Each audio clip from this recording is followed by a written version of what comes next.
Hello dear students, welcome back to my channel physics SVC. Gravitation का एक question.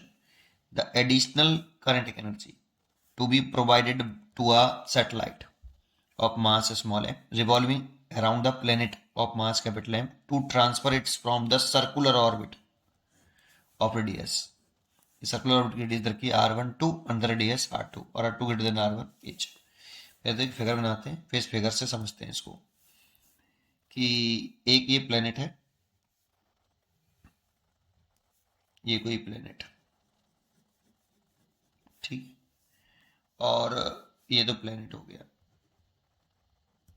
एक satellite मान लो ये रहा, और इसके ये सर्कुलर ऑर्बिट में घूम रहा है ऐसे, और इसके सर्कुलर ऑर्बिट की रेडियस रखी, इसे ऑर्बिट बोलते हैं।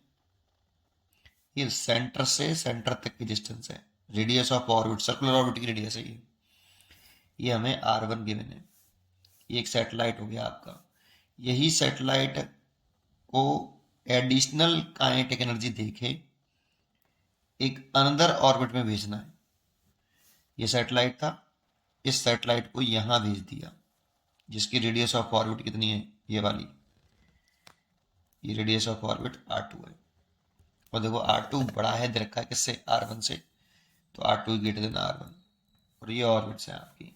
तो इसी सैटेलाइट को कितनी एडिशनल काइनेटिक एनर्जी दें, इसको कितनी एडिशनल काइनेटिक एनर्जी दे दें, ये पूछ रहा है, जिससे ये यहाँ से ट्रांसफर होके यहाँ पहुँच जाए।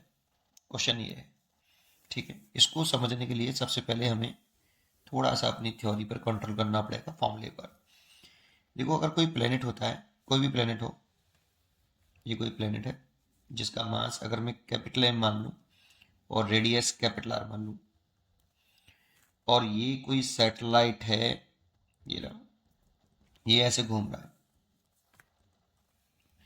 और इसकी रेडियस ऑफ ऑर्बिट मान लूँ, ये रेडियस ऑफ ऑर्बिट हो गई सेंटर टू सेंटर, है ना। ये small are radius of orbit है, स्मॉल आर क्या है, मैंने यहाँ पर रेडियस ऑफ ऑर्बिट माना है। अगर इसकी वैल्यू देखना चाहें तो R+H लिख सकते हैं। H हाइट हो गई इसकी, ये वाली सरफेस से है बेटा ये।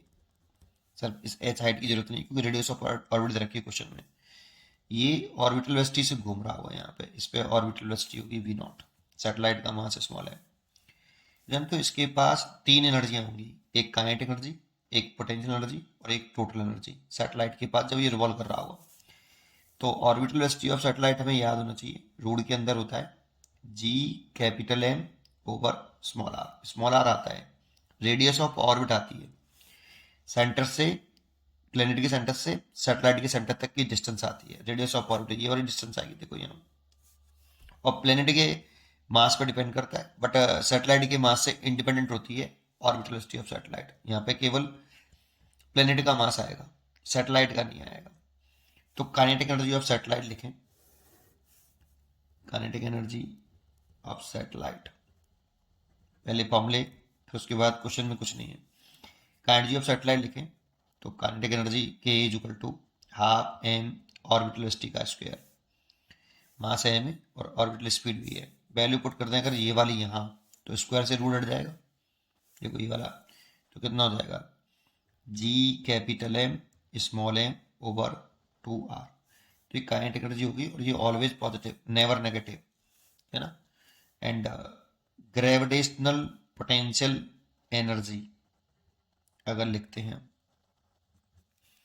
तो ये पोटेंशियल एनर्जी होती है माइनस का G capital M small m, दोनों मास का मल्टीप्लाई करते हैं, कैपिटल M का स्मॉल m का, और इनके बीच की शॉर्टेस्ट सेपरेशन लिखते हैं, दोनों के बीच की दूरी सेंटर टू सेंटर, तो स्मॉल r है, तो यहाँ पे इन दोनों के बीच की शॉर्टेस्ट डिस्टेंस लिखी जाती है, कैपिटल R लिख देते हैं, सॉरी स्मॉल r है, रेडियस ऑफ ऑर्बिट आएगी, ठीक है। ये इतनी है। अब सोचो, अगर मैं, फॉर्मूला तो ये हो गया, लेकिन इन दोनों में रिलेशन निकालूं, तो माइनस का 2 का ऊपर नीचे मल्टीप्लाई कर लूँ, G ओवर 2R। मैंने 2 का ऊपर नीचे मल्टीप्लाई कर लिया, इसकी जगह पे मैं ले सकता हूँ काइनेटिक एनर्जी, तो पोटेंशियल एनर्जी हो जाएगी माइनस के 2 टाइम्स ऑफ काइनेटिक एनर्जी ये। एंड अगर मैं टोटल एनर्जी निकालूं सैटेलाइट की, दैट मीन्स मैकेनिकल एनर्जी निकालता हूँ, ये kinetic energy plus potential energy के सम को बोलते हैं। तो काइनेटिक एनर्जी तो K है और पोटेंशियल एनर्जी माइनस के 2K है, तो काइनेटिक एनर्जी के बराबर ही होगी, बट नेगेटिव में आएगी, क्योंकि नेगेटिव साइन इंडिकेट कर रहा होता है कि जो ये सैटेलाइट है वो प्लेनेट के साथ बाउंड है, ग्रेविटेशनल फोर्स ऑफ अट्रैक्शन से बाउंड होता है, ठीक है नहीं। अगर ये नेगेटिव ना आए, पॉजिटिव हो जाए, तो वो एस्केप कर जाएगा, बाउंड नहीं रहेगा प्लेनेट के साथ, ठीक है। तो ये टोटल एनर्जी देखो है का एनर्जी के बराबर मैग्नीट्यूड में, बट नेगेटिव साइन के साथ है। अब आप इमेजिन करो, इसके पास भी टोटल एनर्जी होगी, जब सैटेलाइट यहाँ घूम रहा है तो इसके पास टोटल एनर्जी होगी E1, और इस सैटेलाइट के पास भी टोटल एनर्जी होगी E2। ये भी यहाँ घूम रहा है, यहाँ पे भी घूम रहा है। अगर इस सैटेलाइट को आप यहाँ से यहाँ ट्रांसफर करना चाहते हो तो कितनी एडिशनल का एनर्जी देनी होगी, ये पूछ रहा है। एक सैटेलाइट जब किसी ऑर्बिट में घूमता है तो उसकी टोटल एनर्जी कांस्टेंट रहती है, जब दूसरे ऑर्बिट में घूम रहा है तो टोटल एनर्जी बदल जाएगी। रीजन, जो टोटल एनर्जी का फॉर्मूला है वो माइनस का G capital M small M over 2r आएगा, और r है द रेडियस ऑफ ऑर्बिट। जब सैटेलाइट की ऑर्बिट बदलोगे तो रेडियस ऑफ ऑर्बिट बदल जाएगी, रेडियस ऑफ ऑर्बिट बढ़ेगी तो टोटल एनर्जी नेगेटिव में कम होगी, दैट मीन्स टोटल एनर्जी बढ़ जाएगी। नेगेटिव में कम हो रही है इसका मतलब टोटल एनर्जी बढ़ जाती है बेटा। अब सोचो टोटल एनर्जी बढ़ रही है, इसमें यहाँ पे कौन सी ज्यादा होगी, E2 ज्यादा होगी E1 से। अब इसको अगर आपको यहाँ से यहाँ ट्रांसफर करना है तो जितना इसमें एनर्जी में डिफरेंस है टोटल एनर्जी में, उतनी एनर्जी देनी पड़ेगी तभी वो ट्रांसफर होगा, अदरवाइज नहीं होगा। भाई E1 ज्यादा है या E2, पहले तो ये सोचो। तो energy of satellite, total energy of satellite क्या होती है, माइनस के GMM बटे 2r। तो कैपिटल एम बदलेगा नहीं, स्मॉल एम बदलेगा नहीं, small are radius of orbit है, this is the radius of orbit. ये चेंज हुई है, पहले रेडियस ऑफ ऑर्बिट R1 थी, अब हो गई R2। रेडियस ऑफ ऑर्बिट बढ़ी है, रेडियस ऑफ ऑर्बिट बढ़ेगा तो टोटल एनर्जी नेगेटिव में कम हो जाएगा। टोटल एनर्जी नेगेटिव में कम होने का मतलब टोटल एनर्जी बढ़ गई है, नेगेटिव में है ना बेटा, बढ़, टोटल एनर्जी नेगेटिव में कम हो रही है, इसका मतलब टोटल एनर्जी बढ़ गई है। जितना कम नेगेटिव होगी उतनी टोटल एनर्जी ज्यादा मानी जाएगी, जीरो मैक्सिमम टोटल एनर्जी होगी। तो सिचुएशन में अगर आपको सैटेलाइट को यहां से यहां ट्रांसफर करना है तो इसको एनर्जी डिफरेंस के बराबर हमें और एनर्जी देनी पड़ेगी, तब ट्रांसफर होगा। तो वो पूछ रहा है एडिशनल का एनर्जी कितनी प्रोवाइड करा दें, तो टोटल एनर्जी का डिफरेंस को बोलेंगे।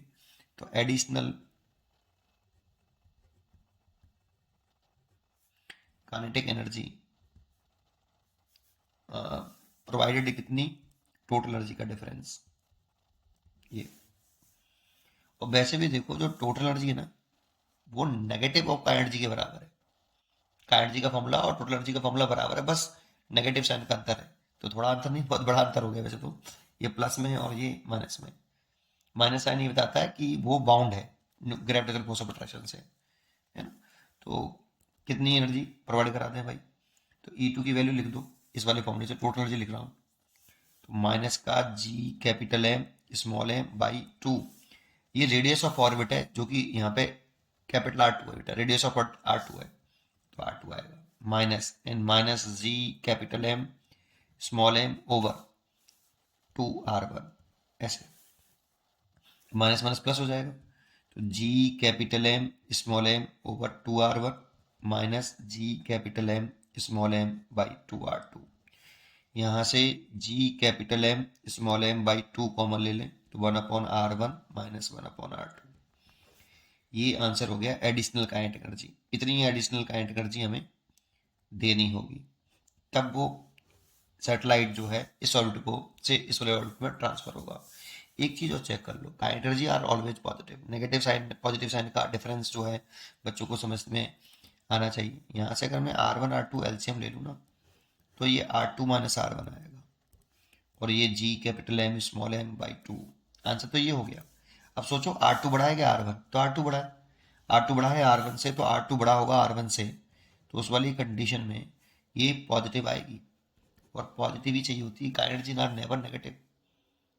तो ये मतलब हमने साइन भी सही करा है बिल्कुल, इसलिए इतनी का एनर्जी प्रोवाइड करानी पड़ेगी। तो D choice is correct, half GMM half 1/r1 minus 1/r2। पढ़ते रहिए और खुश रहिए, थैंक यू।